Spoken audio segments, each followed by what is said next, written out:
जानजेब शायर की खूबसूरत शायरी। हम ऐसे लोग कहाँ मंजिलों को पाते हैं, हम ऐसे लोग फ़कत रास्ते बनाते हैं। ये तेरे जिस्म को छू कर पता चला है मुझे कि नरम फूल बहुत जल्द सूख जाते हैं। ये काम हिजर में बिदअत शुमार होता है, मगर ये देख के हम फिर भी मुस्कुराते हैं।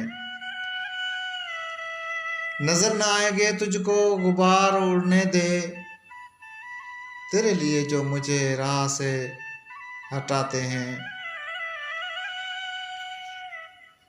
हम ऐसे लोग कहाँ मंजिलों को पाते हैं, हम ऐसे लोग फ़कत रास्ते बनाते हैं। तुम्हारे ख्वाब गनीमत हैं बुझती आँखों को, मगर ये ख्वाब हमें नींद से जगाते हैं। हमें तो एक अज़ियत मिली हुई है, मगर बताने वाले उसे ज़िंदगी बताते हैं। हम ऐसे लोग कहाँ मंजिलों को पाते हैं, हम ऐसे लोग फ़कत रास्ते बनाते हैं।